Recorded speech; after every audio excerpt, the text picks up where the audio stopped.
ನಮಸ್ಕಾರ ಸ್ನೇಹಿತರೆ, ನಾನು ಶಿವಕುಮಾರ್ ಶೀಲ್ವಂತ್. ಇವತ್ತಿನ ವಿಷಯ ಏನಪ್ಪ ಅಂದರೆ, ಈ ಮುಂಚೆ ಹೇಳಿದ ಹಾಗೆ ಏನು 4ನೇ ತಿಂಗಳಲ್ಲಿ ನಾನೇನು ಪಾದಯಾತ್ರೆ ಹಮ್ಮಿಕೊಂಡಿದ್ದೆ ಸ್ನೇಹಿತರೆ. ಆ ಪಾದಯಾತ್ರೆಯಲ್ಲಿ ಜಿಲ್ಲಾ ಮಟ್ಟದ ಅಧಿಕಾರಿಗಳು ಬಂದು ಒಂದು ಪತ್ರ ಬರೆದು ಕೊಟ್ಟಿರ್ತಾರೆ. ಅವರು ಈ ನಮ್ಮ ಏನು ಬೇಡಿಕೆಗಳವ ಮತ್ತೇನು ನಮ್ಮ ಡಿಮ್ಯಾಂಡ್ಸು, ನಮ್ಮದೇನು ಅಹವಾಲುಗಳವ, ಅದ್ರ ಕುರಿತು 4 ತಿಂಗಳು ಗಡುವು ತೊಗೊಂಡು ವರದಿ ಕೊಡ್ತೀವಂತ ಹೇಳಿದ್ರು ಸ್ನೇಹಿತರೆ. 4 ತಿಂಗಳು ಈ ಇನ್ನೊಂದು 3 ದಿನದಲ್ಲಿ 28ನೇ ತಾರೀಕಿಗೆ 4 ತಿಂಗಳು ಕಂಪ್ಲೀಟ್ ಆಗ್ತವೆ ಸ್ನೇಹಿತರೆ. ಇಲ್ಲಿ ಮೇಲ್ನೋಟಕ್ಕೆ ಏನು ಕಂಡು ಬರ್ತದಪ್ಪ ಅಂದರೆ, ಈ ಏನು ಅಧಿಕಾರಿಗಳು ಏನು ಬರೆದು ಕೊಟ್ಟಾರ, ಅವ್ರು ಯಾರೂ ಏನೂ ಕೆಲಸ ಮಾಡಿಲ್ಲ, ಸುಮ್ಮನೆ ಕಾಲಹರಣ ಮಾಡಿದ್ದಾರೆ. ಈ ಕಂಪ್ನಿ ಕುರಿತು ನಾನು ದೂರು ಸಲ್ಲಿಸಿದ್ದೀನಿ.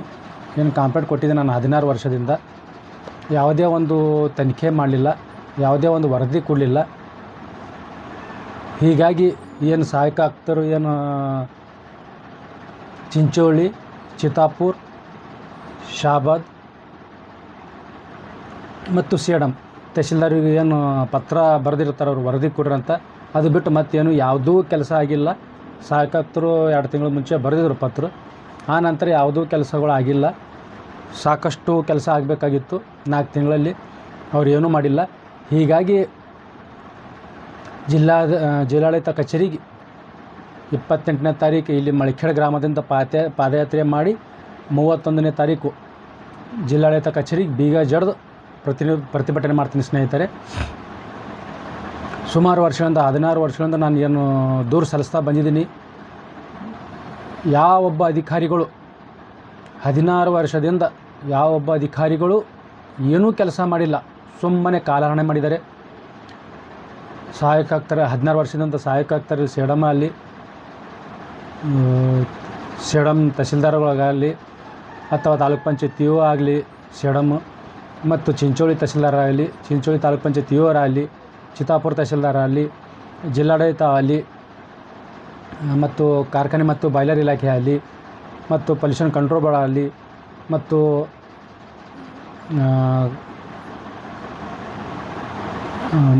ಕಾರ್ಖಾನೆ ಮತ್ತು ಬಾಯ್ಲರ್ ಇಲಾಖೆ ಮತ್ತು ಕಾರ್ಮಿಕ ಇಲಾಖೆ, ಇವು ಹಲವು ಸಮಸ್ಯೆಗಳ ಕುರಿತು ಹಲವು ದೂರುಗಳು ನಾನು ಸಲ್ಲಿಸ್ತಾ ಬಂದಿದ್ದೀನಿ ಸ್ನೇಹಿತರೆ.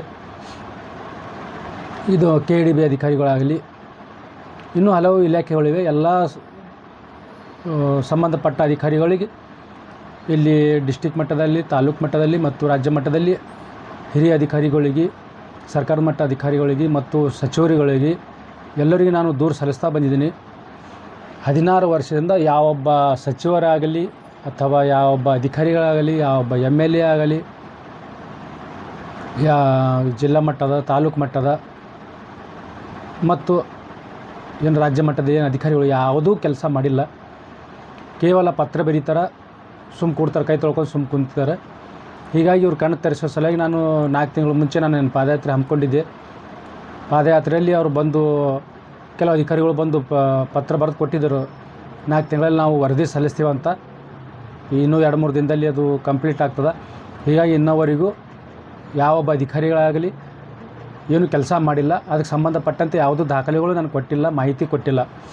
ಹೀಗಾಗಿ ಸ್ನೇಹಿತರೆ, ದಿನಾಂಕ 28/8/2026 ಶುಕ್ರವಾರದಂದು ನಾನು ಮುಂಜಾನೆ 11 ಗಂಟೆ ಇಲ್ಲಿ ಮಳಿಖೇಡ್ ಗ್ರಾಮದಿಂದ ಪಾದಯಾತ್ರೆ ಮಾಡ್ತಾಯಿದ್ದೀನಿ. ಮತ್ತು ದಿನಾಂಕ 31ರಂದು ಜಿಲ್ಲಾಡಳಿತ ಕಚೇರಿಗೆ ಹೋಗಿ ಬೀಗ ಜಡಿತೀನಿ. ಇದಕ್ಕೆಲ್ಲ ಮೂಲ ಕಾರಣ ಜಿಲ್ಲಾಡಳಿತ. ಅಲ್ಲಿ ಜಿಲ್ಲಾಡಳಿತಕ್ಕೆ ಮಾಹಿತಿ ಹಕ್ಕಿನಲ್ಲಿ ಹಾಕಿದ್ರೆ ಅರ್ಜಿ ಸಲ್ಲಿಸಿದರೆ ಉತ್ತರ ಕೊಡೋದಿಲ್ಲ, ಮಾಹಿತಿ ಕೊಡುವುದಿಲ್ಲ, ಸುಮ್ಮನೆ ಕಾಲಹರಣ ಮಾಡ್ತಾರೆ. ಯಾವುದೇ ದೂರು ಸಲ್ಲಿಸಿದ್ರೆ ದೂರಿಗೆ ಸಂಬಂಧಪಟ್ಟಂತೆ ಯಾವುದೂ ಕ್ರಮ ಕೈಗೊಳ್ಳುವುದಿಲ್ಲ. ಇದರಲ್ಲಿ ಏನಿದೆ ಅಂದರೆ ಸ್ನೇಹಿತರೆ, ಇಲ್ಲೆಲ್ಲ ಸಿಮೆಂಟ್ ಕಂಪನಿಗಳು ಏನು ಬರ್ತಾಯಿದ್ದಾವೆ, ಇವಾಗೇನು ಇನ್ನೂ 30 ಕಂಪ್ನಿಗಳು ಬರ್ತಾಯಿದ್ದಾವೆ. ಇನ್ನು ಹೊಸದಾಗಿ ಇವಾಗೇನು 7-8 ಕಂಪ್ನಿಗಳಿವೆ. ಇದರಿಂದ ಎಲ್ಲ ಪರಿಸರ ಹಾಳಾಗ್ತಾಯಿದೆ, ಅನೇಕ ರೋಗ ರುಜಿನಗಳು ಹರಡ್ತಾಯಿದೆ. ಅನೇಕ ಅತಿಯಾದ ವಾಹನಗಳ ಓಡಾಟದಿಂದ ಪರಿಸರ ಹಾಳಾಗ್ತಾಯಿದೆ. ಮತ್ತು ಇಲ್ಲಿಯ ಕಂಪನಿಗಳು ಸರಿಯಾದ ವೈಜ್ಞಾನಿಕವಾಗಿ ತೆರಿಗೆ ಸಂದಾಯ ಮಾಡ್ತಾಯಿಲ್ಲ ಮತ್ತು ಕಾಯ್ದೆ ಕಾನೂನುಗಳು ಉಲ್ಲಂಘನೆ ಮಾಡ್ತಾಯಿದ್ದೇವೆ. ಏನು ಸರ್ಕಾರ ಮಟ್ಟದಲ್ಲಿ ಏನಿವೆ ಇವರೇನು ಸರ್ಕಾರ ಸುತ್ತೋಲೆಗಳು, ಆದೇಶಗಳು ಇವೆಲ್ಲ ಉಲ್ಲಂಘನೆ ಮಾಡ್ತಿದ್ವು, ಅಧಿಸೂಚನೆಗಳು. ಇಲ್ಲಿ ಮೂಲ ಸೌಕರ್ಯಗಳು ಯಾವುದೂ ಕಲ್ಪಿಸಿಕೊಡ್ತಾ ಇಲ್ಲ. CSR ಚಟುವಟಿಕೆ ಕೈಗೊಳ್ತಾ ಇಲ್ಲ. ಮತ್ತು ಕಾರ್ಮಿಕ ಸೆಸ್ ಏನಿದೆ, ಲೇಬರ್ ಸೆಸ್ಸು, ಅದು ಸಂದೇಹ ಮಾಡ್ತಾ ಇಲ್ಲ. ಹೀಗಾಗಿ ಪ್ರತಿಯೊಂದು ಕಂಪ್ನಿ ಏನಿಲ್ಲ ಅಂದರೆ 100 ಕೋಟಿ ಟ್ಯಾಕ್ಸ್ ಕಟ್ಟಬೇಕಾಗ್ತದೆ, 10 ಕೋಟಿ CSR ಅಮೌಂಟ್ ಕಟ್ಟಬೇಕಾಗ್ತದೆ. ಸಾಕಷ್ಟು ಪ್ರಮಾಣದಲ್ಲಿ ಸರ್ಕಾರಕ್ಕೆ ಆದಾಯ ಬರೋದಿದೆ. ಇದು ಯಾವುದೂ ಆದಾಯ ಬರಲಾರ್ದಂಗೆ ನೋಡ್ಕೋತಾ ಇದ್ದಾರೆ. ಸ್ಥಳೀಯ ಆಡಳಿತ ಅಂದರೆ ಪಂಚಾಯತ್ ಸಿಬ್ಬಂದಿಗಳು ಮತ್ತು ಕೆಲವು ಗ್ರಾಮ ಪಂಚಾಯತ್ ಸದಸ್ಯರುಗಳು ಏನು ಕಂಪ್ನಿ ವ್ಯಾಪ್ತಿಯಲ್ಲಿ ಯಾವ್ಯಾವ ಪಂಚಾಯತಿ ಬರ್ತಾವೆ ಅಲ್ಲೆಲ್ಲ ಸೇರಿಕೊಂಡು ಕೆಲವರು ಅದರಲ್ಲಿ ಶಾಮೀಲಾಗಿರ್ತಾರೆ. ಮನಸ್ಸಿಗೆ ಬಂದಂಗೆ ಅಗ್ರಿಮೆಂಟ್ ಮಾಡ್ಕೋತಾರೆ. ಸರ್ಕಾರಕ್ಕೆ ನಷ್ಟ ಉಂಟು ಮಾಡ್ತಿದ್ದಾರೆ, ಆರ್ಥಿಕ ನಷ್ಟ ಉಂಟು ಮಾಡ್ತಿದ್ದಾರೆ. ಇದ್ರ ಕುರಿತು ನಾವು ಕ್ರಮ ಕೈಗೊಳ್ಳ್ರಂತಂತಂದರೆ 16 ವರ್ಷದಿಂದ ಯಾವ ಅಧಿಕಾರಿಗಳಾಗಲಿ ಯಾವುದೂ ಕೆಲಸ ಮಾಡಿರೋದಿಲ್ಲ. ಜಿಲ್ಲಾಡಳಿತ 4 ತಿಂಗಳ ಮುಂಚೆ ನಾನು ಜಿಲ್ಲಾಡಳಿತ ಕಚೇರಿಗೆ ಹೋಗಿ ಜಡಿಬೇಕಂತ ಮಾಡಿದ್ದೀನಿ ನಾನು. ಅವಾಗ ಕೆಲವು ಅಧಿಕಾರಿಗಳು ಬಂದು ವಿನಂತಿ ಮಾಡ್ಕೊಂಡಿದ್ರು.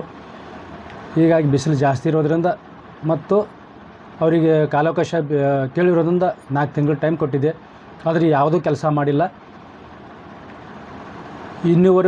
ಇವತ್ತಿನವರೆಗೂ ಯಾವುದೇ ಕೆಲಸ ಮಾಡಿದ್ದು ದಾಖಲೆಗಳಾಗಲಿ ಮಾಹಿತಿ ಆಗಲಿ ನನಗೆ ನೀಡಿರೋದಿಲ್ಲ ಸ್ನೇಹಿತರೆ. ಹೀಗಾಗಿ 28ನೇ ತಾರೀಕು ನಾನು ಇಲ್ಲಿದ್ದು ಪಾದಯಾತ್ರೆ ಮಾಡಿ ಜಿಲ್ಲಾಡಳಿತ ಕಚೇರಿಗೆ ಹೋಗಿ ಕಣ್ಣು ತೆರೆಸಬೇಕಂತ ತಿಳ್ಕೊಂಡು ಪಾದಯಾತ್ರೆ ಮುಖಾಂತರ ಹೋಗಿ ಬೀಗ ಜಡಿದು ಪ್ರತಿಭಟನೆ ಮಾಡ್ಬೇಕಂತ ಮಾಡಿದ್ದೀನಿ ಸ್ನೇಹಿತರೆ.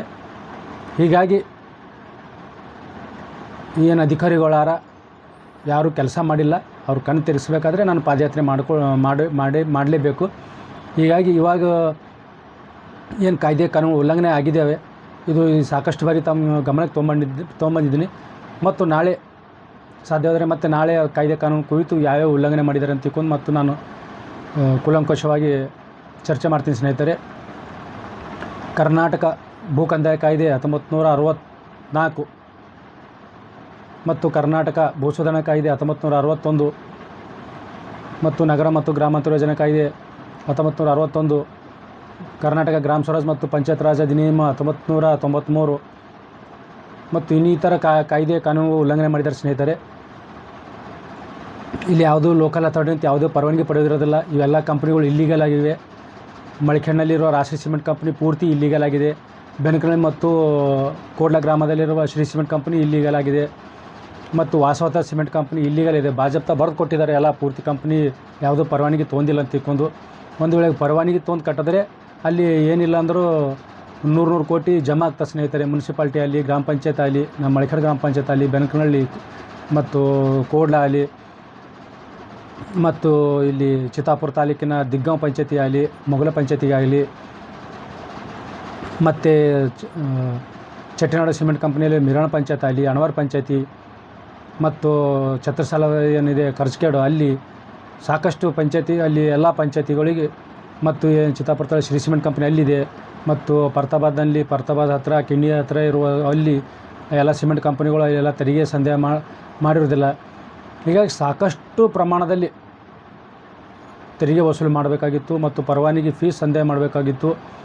ಮತ್ತು ಎಣ್ಣೆ ಮಾಡ್ಕೊಡೋದೆ ಎಲ್ಲ ಈ ಕಟ್ಟಡ ಕಟ್ಟಿದೆ ಎಲ್ಲ ಒಟ್ಟು ಇಲ್ಲೀಗಲ್ ಆಗಿವೆ. ಹೀಗಾಗಿ ಅದರೆಲ್ಲ ಕುರಿತು ನಾನು ಸಾಕಷ್ಟು ಬಾರಿ 16 ವರ್ಷದಿಂದ ನಾನು ದೂರು ಸಲ್ಲಿಸ್ತಾ ಬಂದಿದ್ದೀನಿ. ಆದರೆ ಯಾವೊಬ್ಬ ಅಧಿಕಾರಿಗಳಾಗಲಿ ಜನಪ್ರತಿನಿಧಿಗಳಿಗೆ ಕ್ರಮ ಕೈಗೊಂಡಿಲ್ಲ. ಹೀಗಾಗಿ ಜನಪ್ರತಿನಿಧಿಗಳಿಗೆ ಮತ್ತು ಸರ್ಕಾರಕ್ಕೆ ಮತ್ತು ಅಧಿಕಾರಿ ವರ್ಗದಲ್ಲಿ ಅವ್ರ ಕಣ್ಣು ತೆರೆಸೋ ಸಲುವಾಗಿ ನಾನು ದಿನಾಂಕ 28ರಂದು ಪಾದಯಾತ್ರೆ ಹಮ್ಮಿಕೊಂಡಿದ್ದೀನಿ ಕೂಲಂಕಷವಾಗಿ. ಮತ್ತು ನಾಳೆಯಿಂದ ವೀಡಿಯೋ ಮಾಡ್ತಾ ಹೋಗ್ತೀನಿ. ನಾನು ಕೆಲವು ದಿವಸದಿಂದ ವೀಡಿಯೋ ಮಾಡ್ಲಿಕ್ಕಾಗಲಿಲ್ಲ, ಕಾರಣಾಂತರದಿಂದ ವೀಡಿಯೋ ಮಾಡ್ಲಿಕ್ಕಾಗಲಿಲ್ಲ. ಮತ್ತು ನಾಳೆಯಿಂದ ನಾನು ವೀಡಿಯೋ ಮಾಡ್ತಾ ಹೋಗ್ತೀನಿ ಮತ್ತು ಅದ್ರ ಬಗ್ಗೆ ತಮ್ಮ ಗಮನಕ್ಕೆ ತೊಗೊಂಡು ಬರ್ಲಿಕ್ಕೆ ಬಯಸ್ತೀನಿ ಸ್ನೇಹಿತರೆ. ಅಲ್ಲಿವರೆಗೂ ಜೈ ಭೀಮ್, ನಮೋ ಬುದ್ಧಾಯ.